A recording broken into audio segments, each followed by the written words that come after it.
And here he is, everybody. Today's underdog driver driving the volunteer car by Yankee Auto Systems. He's coming up to the next turn. He's going to have to downshift. Uh-oh. It looks like he's having some problem with his transmission. He's going off the track. He's hitting the wall! And that was a big one, folks. I don't know. There's a lot of smoke coming from the front of the car. It doesn't seem like there's a lot of movement. We hope that he's okay. Up. It looks like there's movement from the car. He's gonna be okay, folks. He's gonna be alright. Let's give it up for our underdog driver. Alright, okay. And the medics are gonna take care of him, folks. We have every right to believe that the underdog driver is going to be okay and live to race another day.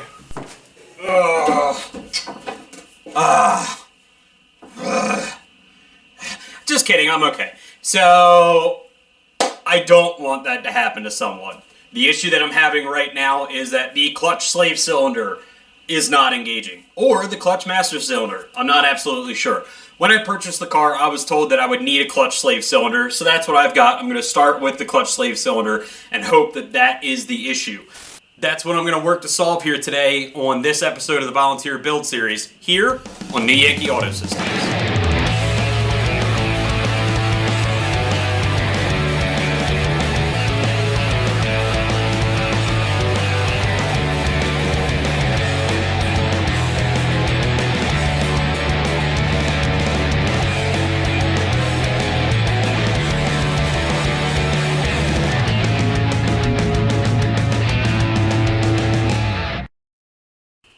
All silly antics aside, I am actually going to try and get this clutch slave cylinder changed out first.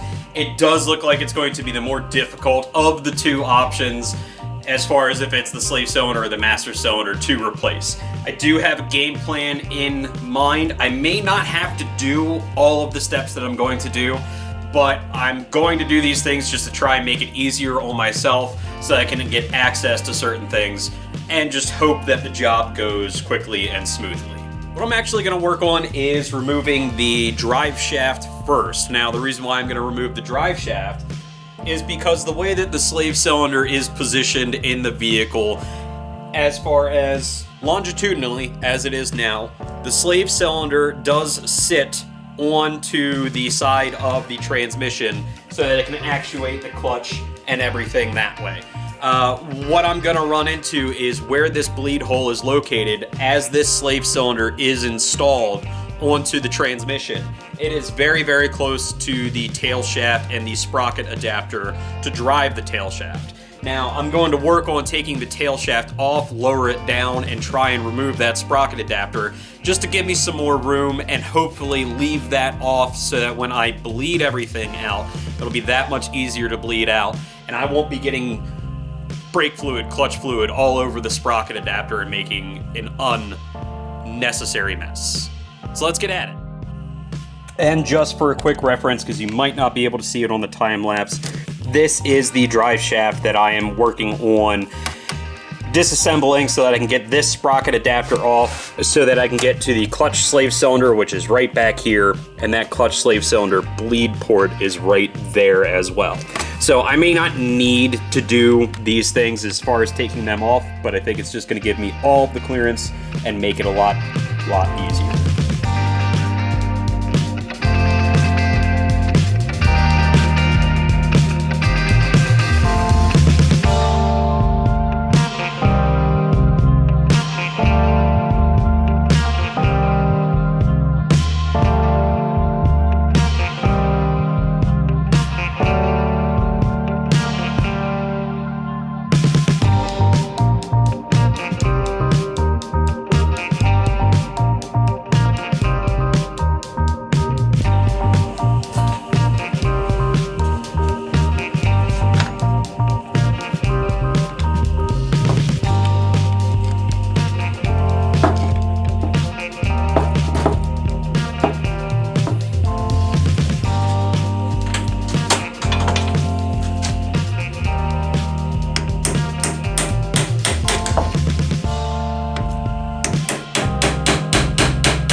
can see. So, I thought I'd be able to take the sprocket adapter off. It looks like there is a big nut securing the sprocket adapter to the actual drive of the transmission. Now, the one thing that I will say about these cars that does kind of absolutely drive me crazy, they are a mix of imperial and metric different bolts and fasteners. And it would seem that the sprocket adapter is going to be an imperial. And what I mean by that is I have a 30, a 32, a 34, and a 36 millimeter axle socket that I tried to use. 30 was way too small, 32 was kind of close, 34 was too big.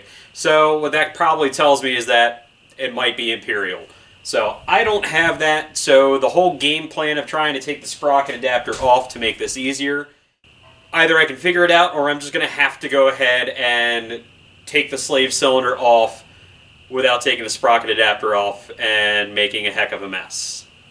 I don't really want to do that, but I really want to get this taken care of today, and I still can get it taken care of. I'm just going to make a mess. Alright, back at it. Sorry for the poor picture quality on the time-lapse video today on this episode. I forgot to reset the camera after I had shot something else this morning in a different filming environment, so just bear with me. I'm trying to correct it as best I can. But anyway, what I'm working on at this point here is actually trying to get to the slave cylinder itself, get it removed, get the master cylinder sucked out, and then get the clutch line off so I can actually change over the slave cylinder from the clutch line.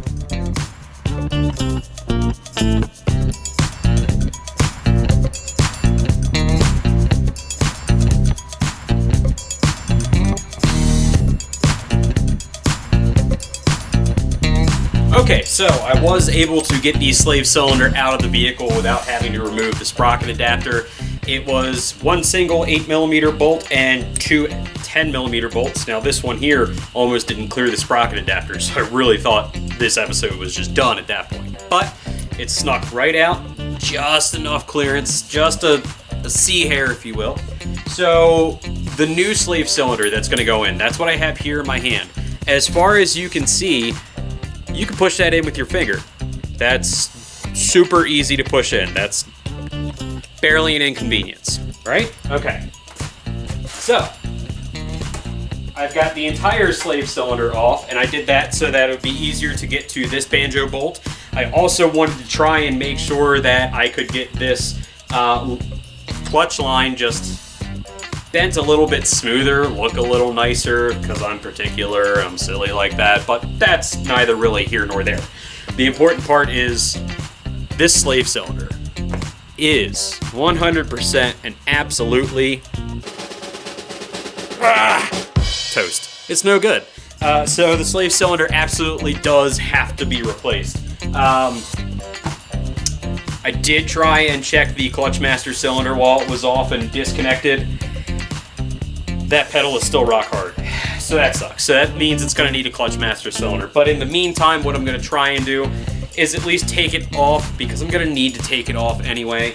See if I can at least bench press that just so that it can move freely, so that maybe I can test the new slave cylinder and get it at least bled out, so that way when I do get a new clutch master cylinder, I already have fluid in my clutch line here, and then I'm just going to need to worry about bleeding the small air pocket out of the between where the clutch line is and where the master cylinder is. That's the plan, so let's go ahead and get at it. Okay, so now I've got my slave cylinder switched over to the banjo bolt, everything all connected there. I did add another loop into the clutch line because the clutch line itself was just a little too long.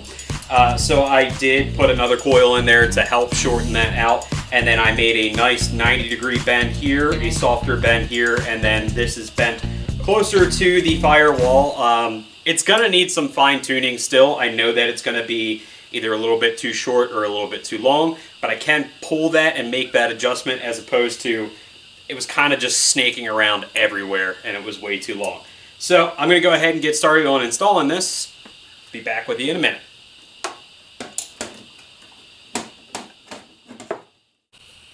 Okay, so I have my clutch slave cylinder all finished.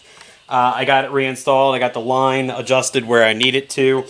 I'm not sure what I'm going to do about the master cylinder yet, but I'll show you what I have as far as the slave cylinder, where it is, what I had to do, just give you a rough idea, and show you what I did with the clutch line.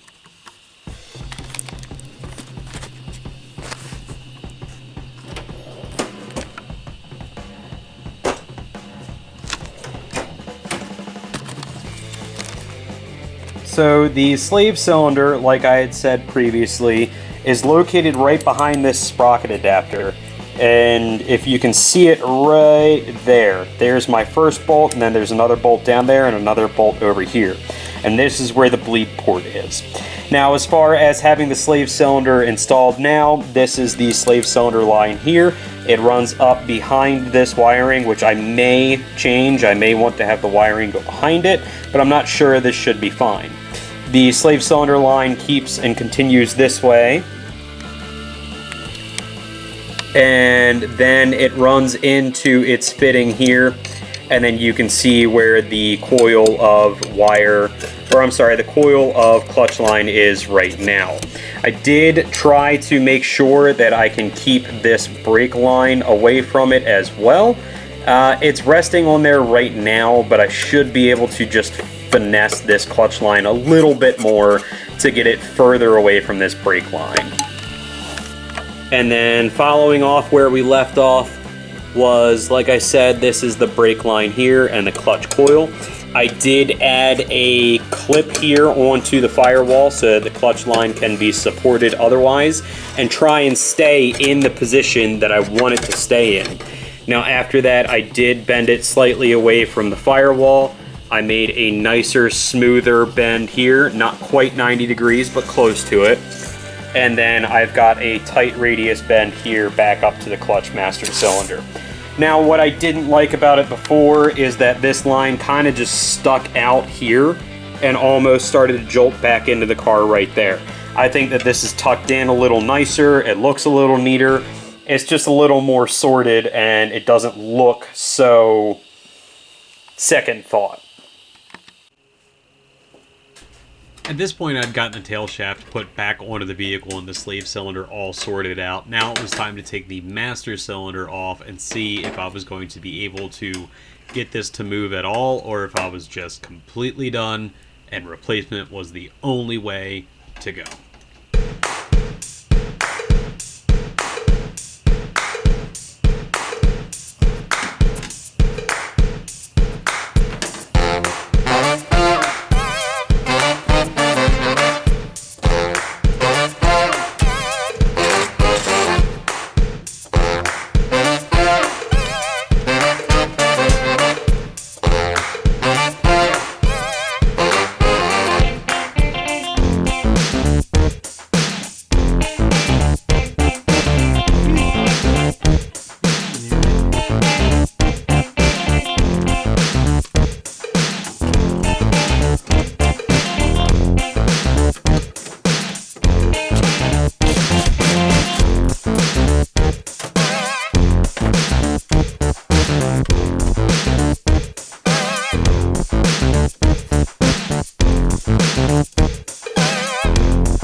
Well, that clutch master cylinder actually ended up being just as frozen as the slave cylinder was. I gave it a try. I tried to push it up against the bench and put all of my might in it just to see if it would move. Just to try and get some fluid through it to bleed out that clutch line like I had talked about. Ultimately, I was going to end up replacing the master cylinder, because if I couldn't push it with my foot, I didn't think it was going to be any good. That pretty much puts a damper in all of the progress that I'm going to be able to make for today. So thanks for making it to the end of the video. Make sure to like and subscribe to the channel, New Yankee Auto Systems, and follow us on all of our socials, Facebook, Instagram, TikTok. In the meantime, I'm going to go ahead and try and track down a new clutch master cylinder, or see if I can't get another one, at least for testing purposes in the meantime. But until then, see you on the next one.